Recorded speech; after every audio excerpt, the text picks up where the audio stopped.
വീണ്ടും കൊല്ലം തേവലക്കരയിലേക്ക് അവിടെ സ്കൂളിലേക്ക് അധികം വൈകാതെ മിഥുന്റെ മൃതദേഹം പൊതുദർശനത്തിനായി കൊണ്ടുവരും. അല്പസമയം മുൻപാണ് അവിടെ താലൂക്ക് ആശുപത്രിയിൽ നിന്ന് മൃതദേഹം മോർച്ചറിയിൽ നിന്ന് പുറത്തേക്കെടുക്കുകയും ആംബുലൻസ് മാർഗം അവിടെ സ്കൂളിലേക്ക് തിരിക്കുകയും ചെയ്തിട്ടുള്ളത്. അധികം വൈകാതെ തന്നെ അവിടെ എത്തിച്ചേരും. അവിടെ കളിച്ചു വളർന്ന കഴിഞ്ഞ ഒരു വർഷമായി അവിടെ പഠിക്കുകയായിരുന്നു. മിഥുൻ 8ാം ക്ലാസ് വിദ്യാർത്ഥിയാണ്. മറ്റൊരു സ്കൂളിലായിരുന്നു 7ാം ക്ലാസ് വരെ പഠനം. ഈ ഒരു വർഷമേ ആയിട്ടുള്ളത്. അതായത് ഈ 8ാം ക്ലാസ്സിലാണ് അവിടേക്ക് ചേർന്നത്. വലിയ താല്പര്യമുണ്ടായിരുന്നില്ല വന്നപ്പോൾ, കാരണം പഴയ കൂട്ടുകാരെയൊക്കെ വിട്ടാണ് മിഥുന സ്കൂളിലേക്ക് എത്തിയത്. പക്ഷേ അതിന് പിന്നാലെ വോളിബോൾ ടീമിൽ സെലക്ഷൻ കിട്ടുന്നു, അവിടെ സുഹൃത്തുക്കൾ ഉണ്ടാകുന്നു, നല്ല സൗഹൃദ ബന്ധങ്ങളൊക്കെ ഉണ്ടാകുന്നു, അധ്യാപകരുടെയും പ്രിയപ്പെട്ടവനായി മിഥുൻ മാറുന്നു. അങ്ങനെ ആ സ്കൂളിനെ സ്നേഹിച്ച് ഇഷ്ടപ്പെട്ട് തുടങ്ങിയതേ ഉണ്ടായിരുന്നുള്ളൂ മിഥുൻ. പക്ഷേ അതിന് പിന്നാലെയാണ് ഇങ്ങനെയൊരു അന്ത്യയാത്ര സംഭവിച്ചിരിക്കുന്നത്. വളരെ അപ്രതീക്ഷിതമായ അപകടം തന്നെയാണ് മിനിഞ്ഞാന്ന് അവിടെ സ്കൂൾ മുറ്റത്ത് വെച്ച് നടന്നത്. അവിടെ കൂട്ടുകാർക്കൊപ്പം കളിക്കുന്നതിനിടെ ചെരുപ്പ് അവിടെ ഷെഡിലേക്ക് വീഴുകയും ആ ചെരുപ്പ് എടുക്കാൻ പോകുന്നതിനിടെ ഷോക്കേറ്റ് മരിക്കുകയുമാണ് ഉണ്ടായിട്ടുള്ളത്. അത് ആ സ്കൂളിനുണ്ടാക്കിയ ആഘാതവും ചെറുതല്ല എന്ന് തന്നെ പറയേണ്ടി വരും. മിഥുൻ യാത്രയാകുന്നതിന് വലിയ വേദനയിലാണ് സഹപാഠികളും അധ്യാപകരും ഒക്കെയുള്ളത്. ആ ദൃശ്യങ്ങളിൽ എല്ലാവരുടെയും മുഖത്തു നിന്ന് നമുക്കത് വായിച്ചെടുക്കാനും കഴിയുന്നുണ്ട്. 12 മണിവരെയാണ് അവിടെ സ്കൂളിൽ പൊതുദർശനം തീരുമാനിച്ചിട്ടുള്ളത്. പക്ഷേ അത് വൈകും എന്നത് ഉറപ്പാണ്. അത്രയധികം ആളുകൾ ആ സ്കൂൾ മുറ്റത്തേക്ക് എത്തിക്കൊണ്ടിരിക്കുകയാണ്. ജനപ്രതിനിധികളുണ്ട്, രാഷ്ട്രീയ പാർട്ടിയുടെ പ്രമുഖരായ നേതാക്കളൊക്കെ അവിടേക്ക് എത്തിച്ചേരും, മന്ത്രിമാരൊക്കെ അവിടേക്ക് എത്തിച്ചേരും എന്നാണ് അറിയുന്നത്. ലിജോ റോളൻസ് വിവരങ്ങൾ നൽകാനായി ചേരുന്നുണ്ട്. ലിജോ, അവിടെ ആശുപത്രിയിൽ നിന്ന് ആംബുലൻസ് മാർഗം മൃതദേഹം അവിടേക്ക് കൊണ്ടുവരികയാണ്. അധികം വൈകാതെ തന്നെ എത്തിച്ചേരുമെന്നാണ് കരുതുന്നത്. എത്ര മണിവരെയാണ് അവിടെ പൊതുദർശനം തീരുമാനിച്ചിട്ടുള്ളത്? ഈ ആശുപത്രിയിൽ നിന്നും സ്കൂളിലേക്ക് ഉള്ള ദൂരമെന്ന് പറയുന്നത് 5 കിലോമീറ്റർ താഴെയാണ്. സാധാരണഗതിയിൽ ഒരു 10 മിനിറ്റ് കൊണ്ട് ഇവിടേക്ക് എത്തിച്ചേരേണ്ടതാണ്. പക്ഷേ ഇതൊരു വിലാപയാത്രയായി വരുന്നത് കൊണ്ട് തന്നെ പോലീസ് അകമ്പടിയുണ്ട്, നിരവധി വാഹനങ്ങളുണ്ട്. അതുകൊണ്ട് തന്നെയാണ് ഇത്രയും സമയമെടുത്തുകൊണ്ട് ഈ വിലാപയാത്ര സ്കൂളിലേക്ക് എത്തിച്ചേരുന്നതാണ് മനസ്സിലാക്കുന്നത്. അധികം വൈകാതെ തന്നെ ഇവിടേക്ക് എത്തിച്ചേരുമെന്നുള്ളതാണ് സ്കൂൾ അധികൃതരോട് സംസാരിച്ചപ്പോൾ മനസ്സിലാക്കാനായിട്ട് കഴിഞ്ഞത്. നേരത്തെ കഴിഞ്ഞ ദിവസം പ്ലാൻ ചെയ്തിരുന്ന തയ്യാറാക്കിയിരുന്ന ഒരു പദ്ധതി പ്രകാരം രാവിലെ 10 മണി മുതൽ 12 മണി വരെ സ്കൂളിൽ പൊതുദർശനത്തിന് വയ്ക്കുക എന്നുള്ളതായിരുന്നു. പക്ഷേ ഇപ്പോൾ സമയം 11-നോടടുക്കുന്നു. അതുകൊണ്ട് തന്നെ അതിനനുസരിച്ച്, അതായത് സ്കൂളിലേക്ക് വന്ന് കാണുന്ന അവസാനത്തെ ഒരു ആളിന് പോലും അത് കാണുന്നതിനുള്ള അവസരം ഒരുക്കിയ ശേഷമായിരിക്കും വീട്ടിലേക്ക് ഈ മൃതദേഹം കൊണ്ടുപോവുക എന്നുള്ളൊരു കാര്യമാണ് നമുക്കറിയാൻ കഴിയുന്നത്. അത്തരത്തിലുള്ള ഒരു ക്രമീകരണം തന്നെയാണ് ഒരുക്കിയിട്ടുള്ളത്. കാരണം ഈ വിദ്യാർത്ഥികളും അധ്യാപകരും മാത്രമായിട്ടല്ല, ഈ ഇതിൻ്റെ ഈ വാർത്ത അറിഞ്ഞ ആളുകൾ ഉൾപ്പെടെയുള്ള നിരവധി ആളുകളാണ് ഈ സ്കൂൾ കോമ്പൗണ്ടിലേക്ക് ഒഴുകിയെത്തിക്കൊണ്ടിരിക്കുന്നത്. അപ്പോൾ ഇവിടേക്ക് വരുന്ന ഓരോ ആളുകൾക്കും ഇതിൻ്റെ ഈ മൃതദേഹം കണ്ടതിന് ശേഷം അന്തിമോപചാരം അർപ്പിച്ചതിന് ശേഷം മാത്രമായിരിക്കും ഇവിടുന്ന് കൊണ്ടുപോകാൻ കഴിയുക. ഈ സ്ഥലത്തായിരിക്കും, അതായത് ഇപ്പോൾ ഈ ആൾ കൂടി നിൽക്കുന്ന ഈ റെഡ് കാർപ്പറ്റ് വിരിച്ച സ്ഥലത്തായിരിക്കും മൃതദേഹം വയ്ക്കുക. സ്കൂളുകാർ അതായത് തിരക്ക് നിയന്ത്രിക്കുന്നതിന് വേണ്ടി സ്കൂളുകാരുടെ ഭാഗത്തു നിന്നൊരു ക്രമീകരണം ഒരുക്കിയിട്ടുണ്ട്.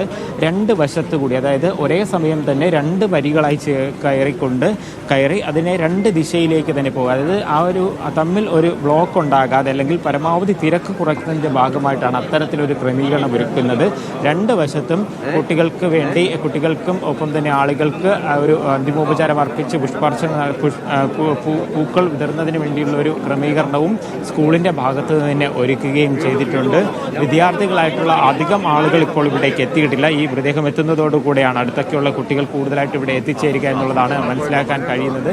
അധികം വൈകാതെ, അതായത് ഇപ്പോൾ മനസ്സിലാക്കാൻ കഴിയുന്നത് അധികം വൈകാതെ തന്നെ ഇവിടേക്ക് മൃതദേഹം വരാം. ഷൈജു കൂടി ചേരുന്നുണ്ട്. ഷൈജു, ആംബുലൻസ് എവിടെ എത്തി? സ്കൂളിലേക്ക് എത്താറായോ?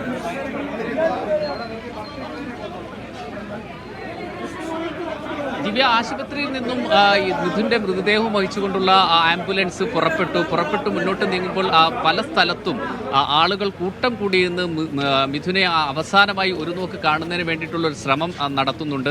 ആശുപത്രിയിൽ തന്നെ കുറേയധികം സമയം നിർത്തി അവിടെ പൊതുദർശനം നടത്തിയിരുന്നു. അതിനുശേഷം ശാസ്താംകോട്ട ജംഗ്ഷനിലേക്ക് എത്തിയ ആളുകൾ തടിച്ചുകൂടിയിരുന്നു. പക്ഷേ അവർ കാണാൻ അനുവദിച്ചിരുന്നില്ല. പക്ഷേ ജില്ലാ കളക്ടർ സ്കൂളിൽ നിന്നും ഈ ആംബുലൻസിന് സമീപത്തേക്ക് എത്തുന്നതിന് വേണ്ടിയിട്ട് ഇടയ്ക്ക് നിർത്തി ഇട്ടിരുന്നു. എത്തിയിരുന്നു. അതിനുശേഷം ജില്ലാ കളക്ടർ ഇപ്പോൾ അവിടെ എത്തി അല്പസമയത്തിനകം അത് പുറപ്പെട്ടിട്ടുണ്ട്. പരമാവധി ഒരു 6 മിനിറ്റിനകം ഇങ്ങോട്ട് എത്താനുള്ള ദൂരമേ യഥാർത്ഥത്തിൽ ഉള്ളൂ. പക്ഷേ ഞാൻ നേരത്തെ സൂചിപ്പിച്ചിരുന്നത് പോലെ നിരവധി വാഹനങ്ങൾ ഇതിനെ അനുഗമിക്കുന്നുണ്ട്, മിഥുനെ അനുഗമിക്കുന്നുണ്ട്. മാധ്യമപ്രവർത്തകരുണ്ട്, രാഷ്ട്രീയ നേതാക്കന്മാരുണ്ട്.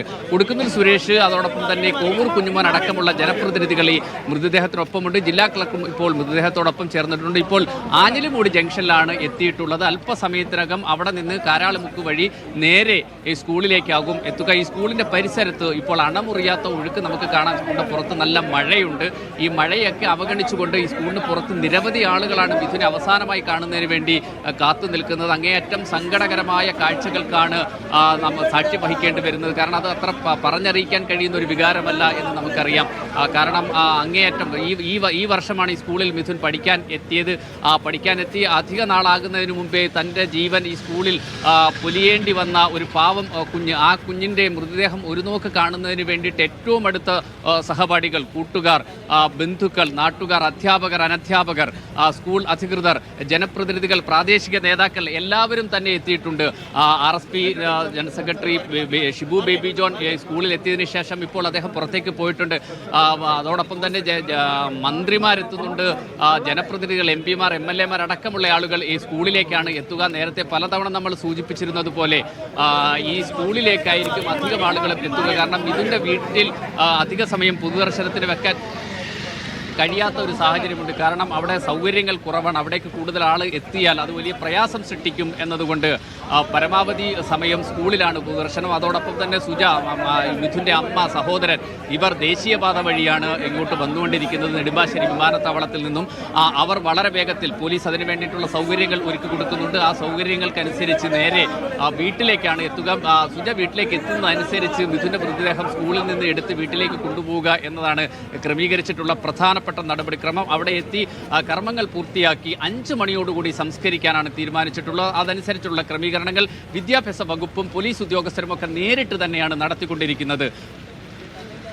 ഷൈജു, അവിടെ മന്ത്രിമാർ ഉൾപ്പെടെയുള്ള പ്രധാനപ്പെട്ട ആളുകൾ ആരൊക്കെ എത്തിച്ചേരുമെന്നാണ് വിവരം?